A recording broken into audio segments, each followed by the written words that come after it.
Rodgers isn't going to go into Pittsburgh and blow it up. You know what I mean? Like Right. that. He and Tom. I've word for word. I agree with everything you just said, and he might, before making this decision, find out what he is comfortable about Arthur Smith and what input he would be given As he to should. make the offense more Aaron Rodgers, if you will, Right. friendly, without demanding somebody put on the coaching staff or some other people be on the roster Right. and things like that. I don't see that either.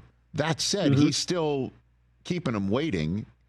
If you're in the front offices in East Rutherford, New Jersey, and Pittsburgh, PA, how long do you wait? Do you put a time on this one? Do you start a clock, Lewis? What do you do here? For sure. And look, that to be honest with you, that is becoming a little bit of a pain in the ass to be blunt. Yes. It is.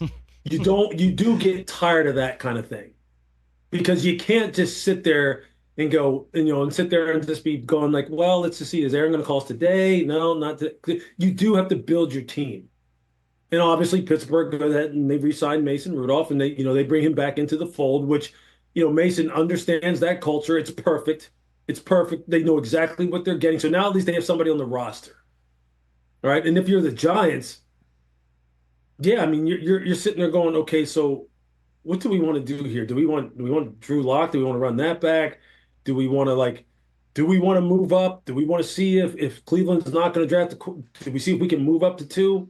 Do we want to talk to Tennessee and see if they, if there's some, if they're even convicted on one of these quarterbacks? I think, do we just want to try and not let Russ leave the building? Do we want to lock him in? Yeah, it makes you have to juggle so many different scenarios simply because the guy who presumably is your number one option won't tell you whether or not he wants to play for you or not.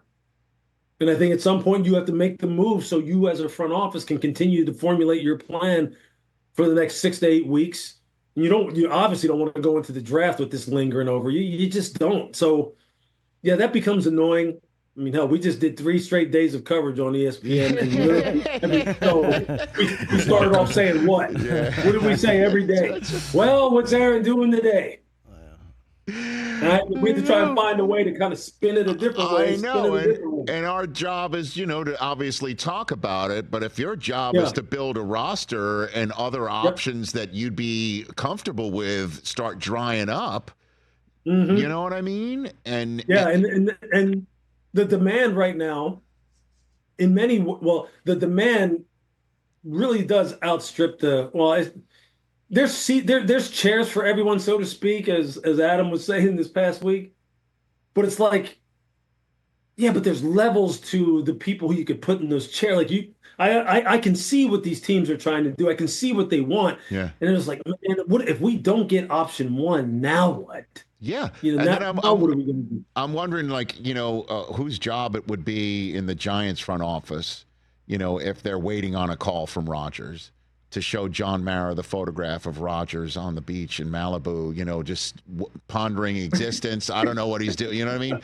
And by the way, it's his right to stare at a sunrise. I would do the same thing every single day if I lived in those digs, and he's not out there, hoping to get caught on camera. But that said, I mean, it is, you're trying to, the clock's ticking like Mona Lisa Vito, stomping her feet here.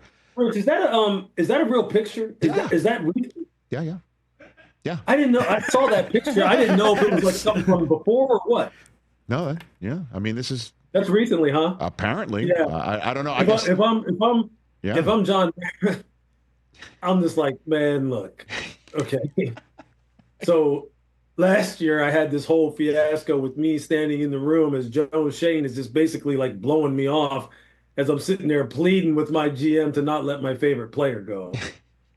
And now I'm looking at pictures of a dude who we're basically sitting here tapping our fingers on the desk, wondering if he's going to give us an answer. And he's standing out there on the beach with a blanket around him, staring off into the sun. Yeah. I'll tell you what, I'd be like, if I was John Mayer, I'd be sitting there going, what did I do? What did I do wrong? Somebody help me out here. I know. But yeah, it's, in all seriousness though. Yes. I went back and looked at all Aaron's throws, and I'm sitting there going, you could see as the season went on, I mean, you could see some of the old Aaron. You could see it. You could see it coming. You could see it coming. He's not going to be 2014, 15 Aaron, and no one expects that. But I'm telling you, I can see why teams are interested in saying, hey, look, we think you can help us for a year or two if you're committed to it and it all fits for us. I can see why. I can see why they're trying to wait and they're trying to be patient. Catch the Rich Eisen Show live weekdays from 12 to 3 p.m. Eastern on Roku Sports Channel in the U.S.